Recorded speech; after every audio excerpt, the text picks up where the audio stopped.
Lección 71. Solo el plan de Dios para la salvación tendrá éxito. Comentario. Este no es un pensamiento muy feliz para el ego, porque nosotros todavía pensamos que nuestros planes para la salvación funcionarán. Lo digo otra vez, Dios no tiene un plan. Se usan términos como estos porque nos son familiares y fáciles de entender. Sin embargo, debemos recordar siempre que son los símbolos de perdón de Jesús para corregir los símbolos de pecado y castigo del ego. En la Biblia y en las religiones que han surgido de la Biblia, Dios ciertamente tiene un plan. El plan de que Jesús habla aquí es muy distinto, como ya hemos visto y volveremos a ver en esta lección. Párrafo 1.1.2. Tal vez aún no te hayas percatado de que el ego ha urdido un plan para la salvación que se opone al de Dios. Ese es el plan en el que crees. Comentario. Cuando vivimos nuestras relaciones de amor y de odio especial, la mayoría de nosotros no pensamos que estamos eligiendo activamente en contra de Dios. Por eso Jesús pregunta en el texto que si supiéramos que nuestras relaciones especiales serían un triunfo sobre Dios, ¿las desearíamos? Texto 16. Sección quinta, párrafo 10, oración 1. Él está ayudándonos a entender que no solo tenemos un plan para salvarnos a nosotros mismos del dolor, sino que dicho plan se opone directamente a Dios. Resulta de ayuda pensar en este aspecto, uno o el otro, de nuestras vidas, porque percibir la situación tal como es nos permitirá cambiar de mentalidad y hacer la elección correcta. Párrafo 1.3. Dado que es lo opuesto al de Dios, ¿crees también que aceptar el plan de Dios en lugar del ego es condenarte? Comentario. Esto es lo que nosotros creemos. Si aceptamos el plan de Dios y perdonamos, nuestra individualidad se acaba y quedamos condenados al olvido eterno. Esto recuerda el comentario crucial del texto en el que Jesús explica el pensamiento invertido del ego. Lo bueno es malo y lo malo es bueno. El perdón ha de evitarse y se ha de abrazar la culpa.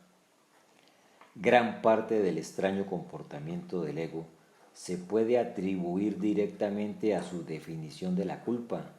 Para el ego, los inocentes son culpables, los que no atacan son sus enemigos porque, al no aceptar su interpretación de lo que es la salvación, se encuentran en una posición excelente para poder abandonarla. Cuando el ego se enfrentó con la verdadera inocencia del Hijo de Dios, intentó darle muerte y la razón que adujo fue que la inocencia es una blasfemia contra Dios. Para el ego es Dios y la inocencia tiene que ser interpretada como la máxima expresión de culpa que justifica plenamente el asesinato. Texto capítulo 13, sección segunda, párrafo 4, oraciones 1-3, párrafo 6, oraciones 2-3, párrafo 1-4-5. Esto, desde luego, parece absurdo. Sin embargo, una vez que hayamos examinado en qué consiste el plan del ego, quizás te des cuenta de que, por muy absurdo que parezca, ciertamente crees en él. Comentario. Tal vez recuerdes que en las leyes del caos Jesús dice lo mismo. Él describe la demencia de las 5 leyes del ego y después dice: sostienes y piensas que es verdad, que no crees en estas leyes insensatas ni que tus acciones están basadas en ellas, pues cuando examinas de cerca lo que postulan, ves que no se puede creer en ellas. Hermano, crees en ellas.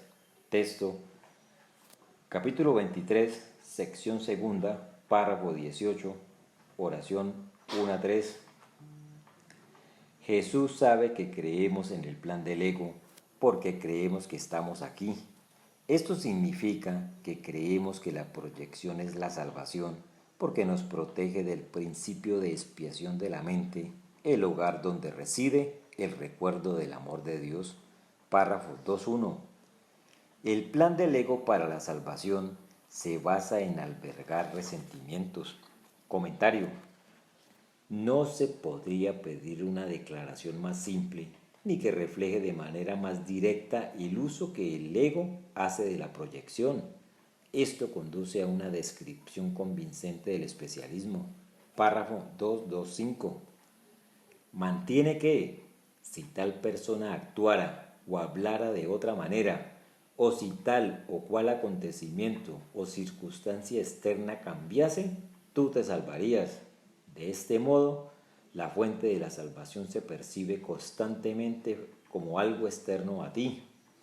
Cada resentimiento que abrigas es una declaración y una aseveración en la que crees, que reza así: si esto fuese diferente, yo me salvaría. El cambio de mentalidad necesario para la salvación, por lo tanto, se lo exiges a todo el mundo y a todas las cosas, excepto a ti mismo. Comentario. No hay persona en este mundo que no se identifique con este sistema de pensamiento, porque es lo que fabricó y sustenta el mundo. En la interpretación de los sueños, Freud establece su teoría de que todos los sueños son cumplimientos de deseos. Jesús toma este mismo principio y lo amplía a todos los sueños, los que tenemos cuando estamos dormidos y despiertos. El mundo físico como macrocosmos y el mundo individual como microcosmos se hicieron específicamente para satisfacer el deseo secreto del ego de mantener la separación, pero trasladando la responsabilidad por ella a otros. Así, todos tenemos el pastel, la separación de nuestro ego, y podemos comerlo y disfrutar de él porque algún otro pagará el precio que cuesta. El cuadro de la crucifixión ofrece una expresión incisiva de esta dinámica de egoísmo y de odio, en la que preservamos nuestra inocencia a expensas de la culpa de algún otro, por la cual otro será castigado en nuestro lugar. Mas cada vez que sufres, ves en ello la prueba de que Él es culpable de haberte atacado. De esta manera, te conviertes a ti mismo en la evidencia de que Él ha perdido su inocencia y de que solo necesita contemplarte para darse cuenta de que has sido condenado. Pero la justicia se encargará de que Él pague por todas las injusticias cometidas contra ti. La injusta venganza por la que tú estás pagando ahora, es Él quien debería pagar por ella, y cuando recaiga sobre Él, tú te liberarás. Siempre que consientes sufrir, sentir privación, ser tratado injustamente o tener cualquier tipo de necesidad, no haces sino acusar a tu hermano de haber atacado al Hijo de Dios. Presentas ante tus ojos el cuadro de la crucifixión para que Él pueda ver que sus pecados están escritos en el cielo con tu sangre y con tu muerte, y que van delante de Él, cerrándole el paso al umbral celestial y condenándolo al infierno. Texto, capítulo 27, sección primera, párrafo 2, oración 2.5, párrafo 3, oraciones 1.2. Volveremos a este componente esencial del plan del ego para la salvación. Párrafo 3.1.2. El papel de tu mente en este plan consiste, pues, en determinar qué es lo que tiene que cambiar, a excepción de ella misma, para que tú te puedas salvar. De acuerdo con este plan de mente, cualquier cosa que se perciba como una fuente de salvación es aceptable siempre y cuando no sea eficaz. Comentario. En el párrafo siguiente, Jesús describe esto como la máxima del ego: busca pero no halles, que es lo que hace todo el mundo. Está tan claramente expresada aquí que no hay necesidad de elaborarla. Es la esencia de la proyección, el corazón del sistema de pensamiento del ego, y lo que asegura que nada cambiará nunca en la mente del Hijo de Dios. Párrafo 3.3.4. Esto garantiza que la infructuosa búsqueda continúe, pues se mantiene viva la ilusión de que, si bien esta posibilidad siempre ha fallado, aún hay motivo para pensar que podemos hallar lo que buscamos en otra parte y en otras cosas. Puede que otra persona nos resulte mejor, otra situación tal vez nos brinde el éxito. Comentario. Más adelante en el libro de ejercicios, Jesús dice, siempre es posible encontrar otra. Lección, libro de ejercicios, lección 170, párrafo 8, oración 7. Si somos verdaderamente honestos con nosotros mismos, nos daremos cuenta de que estamos haciendo precisamente lo que se ha descrito. Por lo tanto, lo último que queremos hacer es abrazar este curso totalmente, tanto intelectualmente como en la práctica. En cambio, queremos hacer concesiones con respecto a sus enseñanzas para que no nos ayude exactamente lo que acabamos de leer, que es la esencia del especialismo del ego. Párrafo 4. Tal es el plan del ego para tu salvación. Seguramente habrás notado que está completamente de acuerdo con la doctrina básica del ego que reza. Busca pero no halles, pues ¿qué mejor garantía puede haber de que no hallarás la salvación que canalizar todos tus esfuerzos en buscarla donde no está? Comentario. Recuerda, lo que el ego no quiere que descubramos es que tenemos una mente, porque entonces nos daríamos cuenta de que podríamos elegir de otra manera y eso marcaría el final del ego y de nuestro yo especial. Por lo tanto, dirigimos nuestros esfuerzos a buscar la salvación donde no está. Podemos ver que Jesús nos ha estado llevando gradualmente a esta comprensión, tanto a nivel intelectual como experiencial. Él quiere que sepamos cómo usamos el mundo para distraernos de encontrar la paz que realmente buscamos, convenciéndonos a nosotros mismos de que todavía la encontraremos en el mundo externo, tal como leemos en el siguiente pasaje del texto. No hay nadie que venga aquí que no abrigue alguna esperanza, alguna ilusión persistente o algún sueño de que hay algo fuera de sí mismo que le puede brindar paz y felicidad. Y así vaga sin rumbo, creyendo ser lo que no es, en busca de algo que no puede encontrar. Esta persistente ilusión le impulsará a buscar miles de ídolos y más allá de estos, mil más. Texto capítulo 29, sección séptima, párrafo 2, oraciones 1, 5 y oraciones 3, 1. No hace falta añadir que todos los ídolos fracasarán. Esta es la intención oculta del ego. Párrafo 5, 1, 2.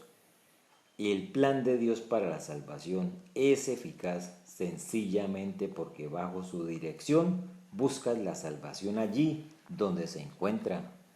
Pero si has de tener éxito, como Dios promete que lo has de tener, tienes que estar dispuesto a buscarla solo allí. Comentario. Aquí está la trampa. Todos los que estudian un curso de milagros dirán, por supuesto que quiero seguir al Espíritu Santo con el significado de Dios aquí.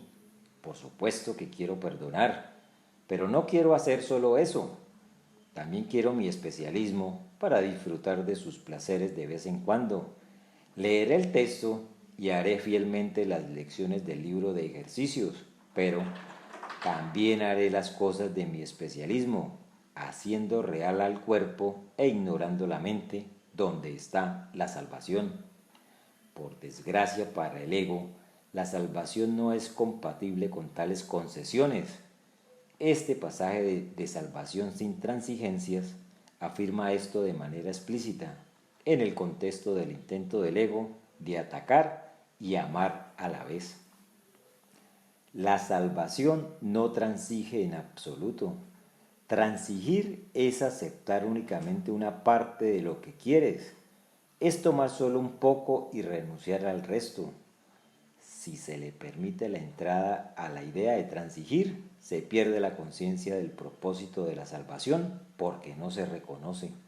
Dicho propósito se niega cuando la idea de transigir sea aceptado, pues es la creencia de que la salvación es imposible. La idea de transigir mantiene que puedes atacar un poco, amar un poco y ser consciente de la diferencia. Este curso es fácil precisamente porque no transige en absoluto. El perdón no se puede negar solo un poco. Tampoco es posible atacar por una razón y amar por otra, y entender lo que es el perdón. Texto capítulo 23, sección tercera, párrafo 3, oraciones 1-2 y oraciones 5-7, párrafo 4, oraciones 5-6. Es esta naturaleza de no ser concesiones de un curso de milagros la que es su mayor fuerza y la mayor prueba para el ego empeñado en mantener el especialismo del cuerpo. Párrafo 534.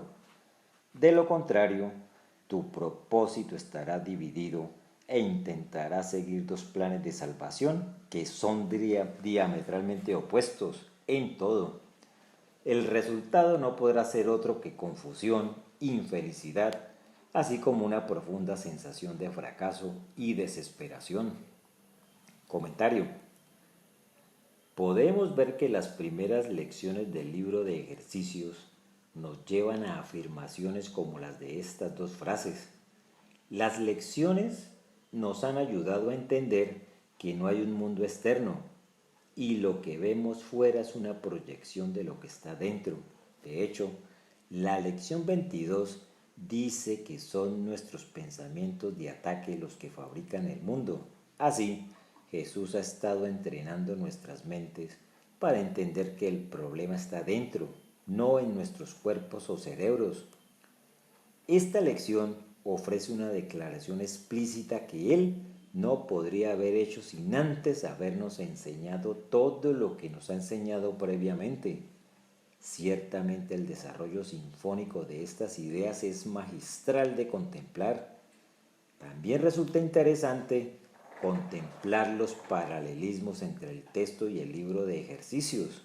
Aunque el desarrollo de cada libro es muy distinto, las ideas centrales están presentes en cada uno de ellos. Por ejemplo, el punto que Jesús establece aquí sobre la dificultad de seguir planes diametralmente opuestos para la salvación va en paralelo con el siguiente pasaje del texto, incluso en el uso del lenguaje. El plan de estudios de la expiación es el opuesto al que tú elaboraste para ti, y lo mismo se puede decir de su resultado. Si el resultado de tu plan de estudios te ha hecho infeliz y deseas otro diferente, obviamente es necesario que se efectúen cambios en el plan de estudios. El primer cambio que debe efectuarse es un cambio de dirección. Un plan de estudios que tenga sentido no debe ser inconsistente. Si lo planean dos maestros que creen en ideas diametralmente opuestas, no puede ser un plan integrado. Si esos dos maestros lo ponen en práctica simultáneamente, cada uno de ellos no hará sino ser un obstáculo para el otro. Antes de que pueda efectuarse un auténtico cambio de dirección, es necesario reconocer plenamente la total insensatez de semejante plan de estudios. No puedes aprender simultáneamente de dos maestros que están en completo desacuerdo con respecto a todo. Su plan de estudios conjunto constituye una tarea de aprendizaje imposible. Te están enseñando cosas completamente diferentes de forma completamente diferente, lo cual sería imposible si no fuera porque las enseñanzas de ambos son acerca de ti. Ninguno de ellos puede alterar tu realidad, pero si los escuchas a los dos, tu mente estará dividida con respecto a lo que es tu realidad. Texto, capítulo 8, sección primera, párrafo 5, oración 1.6 y párrafo 6. Dentro de este contexto, podemos entender que el propósito de Jesús en un curso de milagros es presentarnos dos currículos diametralmente opuestos, de dos maestros diametralmente opuestos, pidiéndonos que hagamos la única elección significativa que se abre ante nosotros: cielo o infierno, Dios o el ego, felicidad o desdicha. Párrafo 6. ¿Cómo puedes librarte de todo esto? Muy fácilmente. La idea de hoy es la respuesta. Solo el plan de Dios para la salvación tendrá éxito. En esto no puede haber realmente ningún conflicto, porque no existe ninguna alternativa al plan de Dios que te pueda salvar. El suyo es el único plan cuyo desenlace es indudable. El suyo es el único plan que tendrá éxito. Comentario. Esta elección no es algo que haya que pensarse dos veces, usando la expresión popular. Solo un plan traerá el final de la desdicha y el dolor. No obstante, esto no tiene sentido a menos que se reconozca que el problema reside en la mente, la fuente de todo sufrimiento. Por eso el libro de ejercicios ha sido tan enfático con respecto al papel que desempeña la mente en la salvación. Párrafo 7. Que nuestra práctica de hoy consista en reconocer esta certeza y alegrémonos de que haya una respuesta para lo que parece ser un conflicto sin solución. Para Dios todo es posible. Alcanzarás la salvación por razón de su plan, el cual no puede fallar. Comentario. La alegría de hacer la elección correcta es nuestra motivación última para hacerla. El final del conflicto es el final del dolor y la desdicha, y el comienzo de la alegría y la felicidad. Jesús nunca se cansa de recordarnos el alegre resultado de elegir la respuesta. Párrafo 8.1.2. Comienza hoy tus 2 sesiones de práctica más largas, pensando en la idea de hoy y observando que consta de 2 partes, las cuales contribuyen en igual medida al todo. El plan de Dios para tu salvación tendrá éxito, pero otros planes no. Comentario. Es esta segunda frase la que es la asesina. ¿Estaríamos dispuestos a aceptar la primera si no tuviéramos que aceptar también la segunda? Por desgracia, para nuestros egos, la salvación no hace concesiones. Ya hemos comentado antes que en un curso de milagros decir sí significa decir no al no.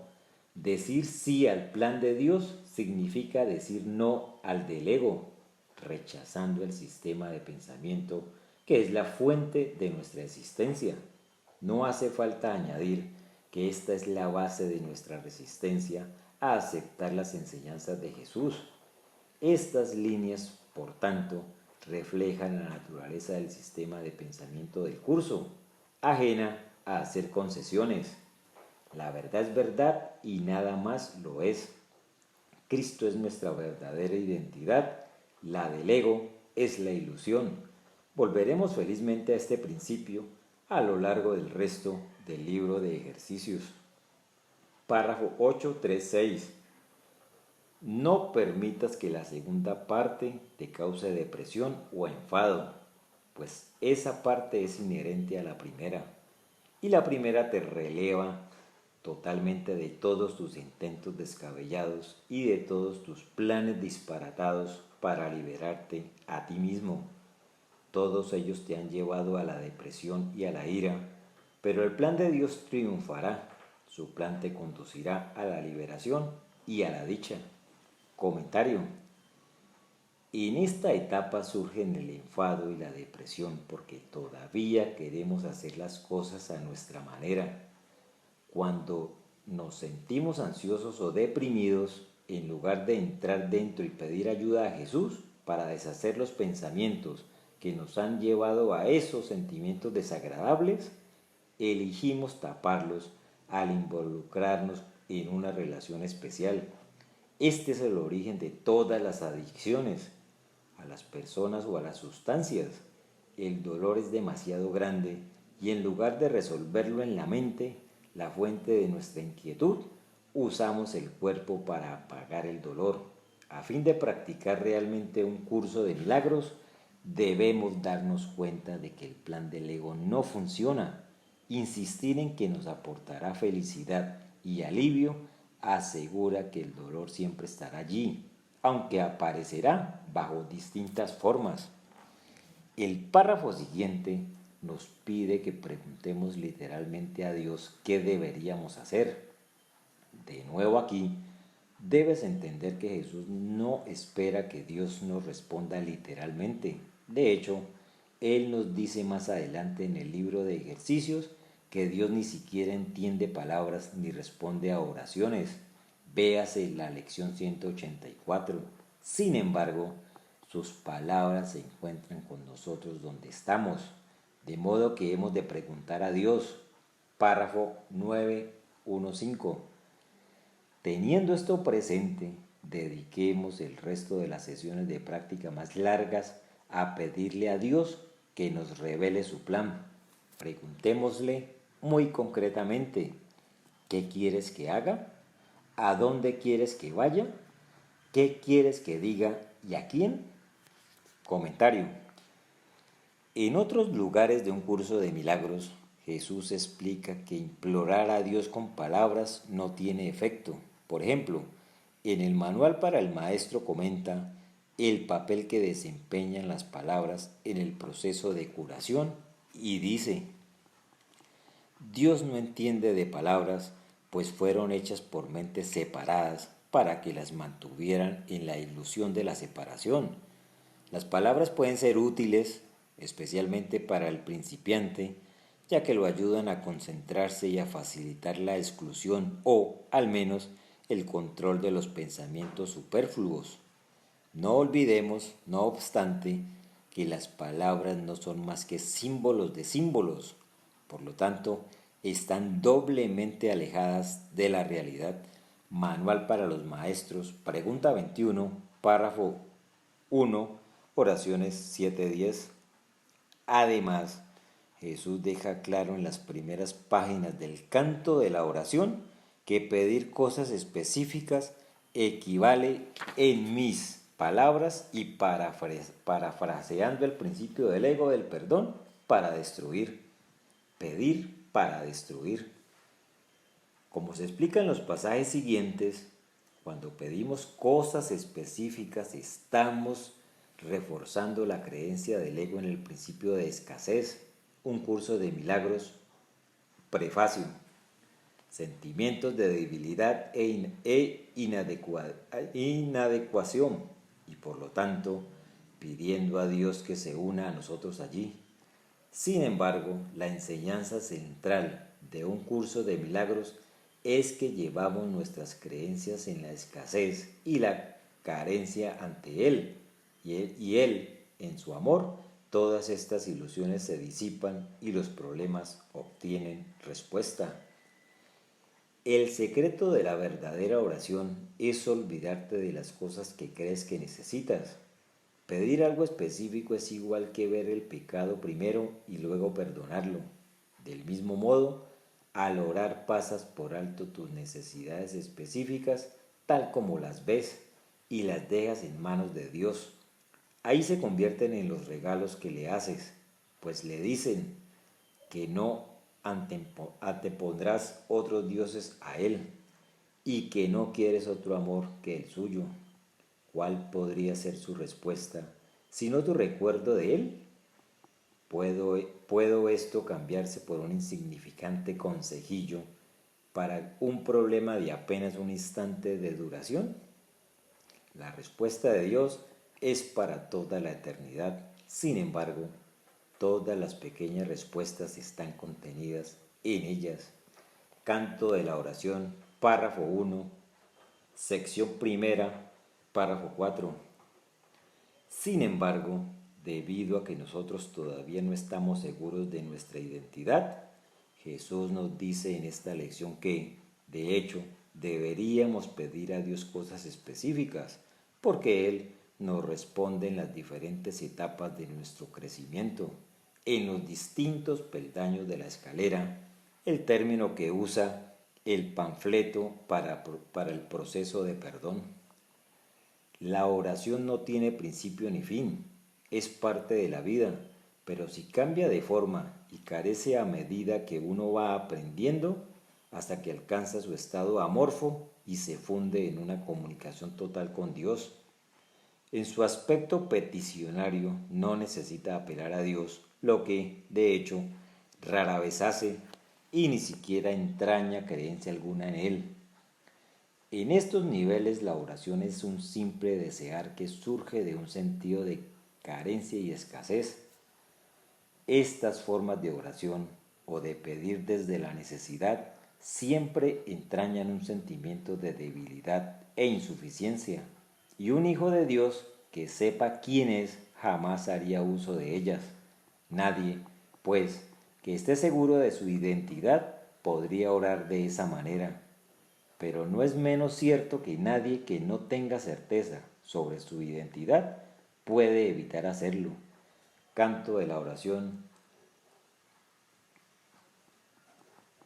párrafo 1, sección segunda, párrafo 2, oración 2.3. Los estudiantes deben tener cuidado de no tomar afirmaciones como estas fuera de su contexto general en un curso de milagros.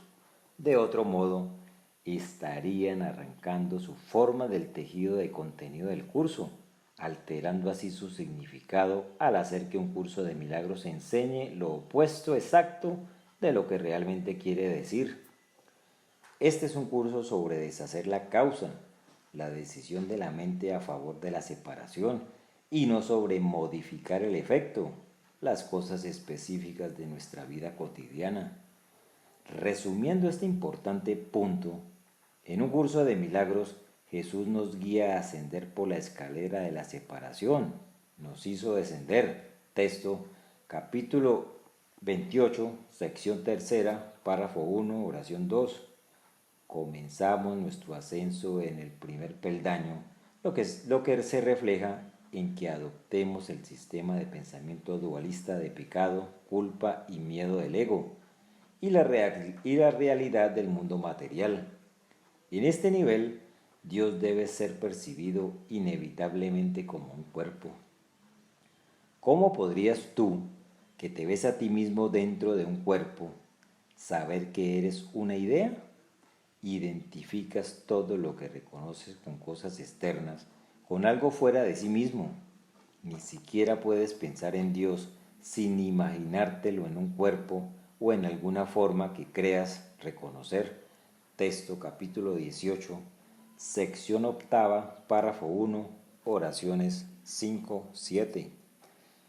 Este cuerpo divino, hecho a nuestra imagen y semejanza, el símbolo de nuestra creencia en el pecado, la culpa y el miedo, es percibido por nuestros egos como un Dios vengativo y punitivo, obsesionado con nuestra destrucción.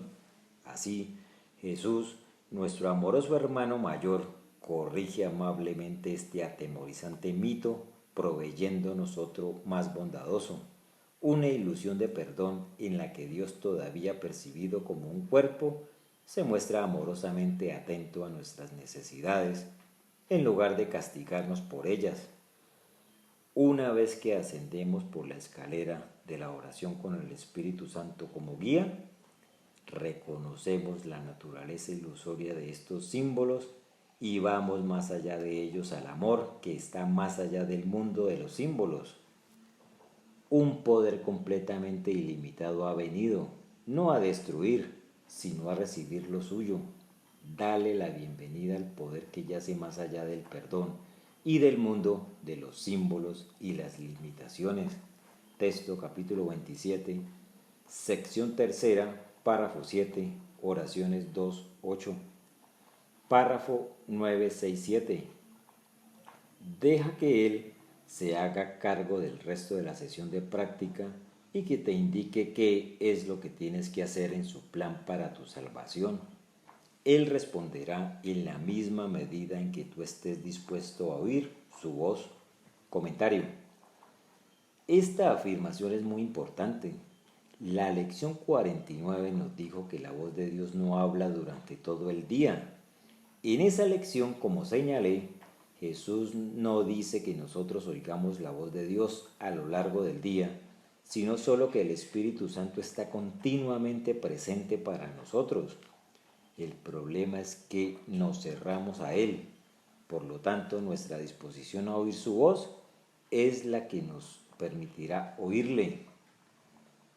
No hace falta añadir que Jesús no está hablando literalmente de una voz tal cual ni de palabras específicas, sino de una experiencia del amor de Dios que viene cuando, de hecho, decimos, solo el amor de Dios me traerá felicidad. El amor especial del ego no lo hará. Por lo tanto, no es el miedo separador del ego lo que buscamos, sino la unidad de amor de Dios, experimentado como una voz. Este pasaje del Manual para el Maestro lo explica de esta manera, en una continuación del pasaje antes citado sobre que las palabras son símbolos de símbolos. En cuanto que símbolos, las palabras tienen connotaciones muy específicas, aun en el caso de las que parecen ser más abstractas. La imagen que evocan en la mente tiende a ser muy concreta.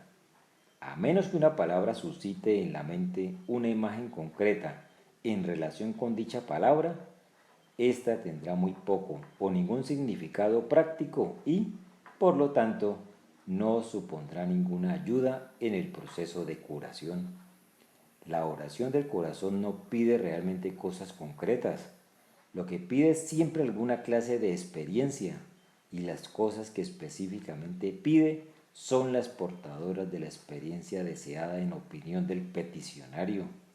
Las palabras, por consiguiente, son símbolos de las cosas que se piden, pero las cosas en sí no son sino la representación de las experiencias que se anhelan. Manual para los Maestros, capítulo 21, párrafo 2. Por lo tanto, una vez que elegimos en contra del miedo del ego y a favor del amor del Espíritu Santo, experimentaremos el efecto de tal elección de una forma que entenderemos, lo que refleja que nosotros, un cuerpo separado, estamos necesitados de otro cuerpo separado, incluso uno desencarnado, para ayudarnos. Párrafo 9, 8, 10. No te niegues a oírla. El solo hecho de que estés llevando a cabo los ejercicios demuestra que en cierto modo estás dispuesto a escuchar. Esto es suficiente para que seas acreedor a su respuesta. Comentario. Jesús está informándonos una vez más de que esto es un proceso. El hecho de que hayamos llegado hasta aquí, de que estemos haciendo el libro de ejercicios y leyendo el texto, dice que hay una parte de nosotros que quiere ese otro camino. Al final, nuestra pequeña, buena voluntad de escuchar asegura el final feliz que se nos promete. No obstante, lo que nos acelerará en este proceso es darnos cuenta de hasta qué punto no queremos este otro camino y pedir a Jesús que nos ayude a perdonar nuestro miedo. Párrafo 10. Durante las sesiones de práctica cortas, repite con frecuencia que el plan de Dios para tu salvación y solamente el suyo tendrá éxito. Mantente alerta hoy para no caer en la tentación de abrigar resentimientos y responde a esas tentaciones con esta variación de la idea de hoy. Abrigar resentimientos es lo opuesto al plan de Dios para la salvación y únicamente su plan tendrá éxito. Trata de recordar la idea de hoy unas 6 o 7 veces por hora. No puede haber mejor manera de pasar medio minuto o hasta menos que recordando la fuente de tu salvación y viéndola allí donde se encuentra. Comentario. La lección acaba con muchas de ellas, con Jesús apremiándonos a mantenernos tan vigilantes como podamos a nuestra decisión a favor de la separación, la culpa y el ataque como defensa contra volver al hogar en el corazón del amor. Jesús nos pide que comparemos continuamente, incluso más que cada 10 minutos su plan con el del ego. El perdón con abrigar resentimientos. Así nos estaremos recordando a nosotros mismos lo que realmente queremos y que elegir el ataque y la culpa solo interfiere con el deseo de retornar a nuestra fuente. Lección 71. Solo el plan de Dios para la salvación tendrá éxito.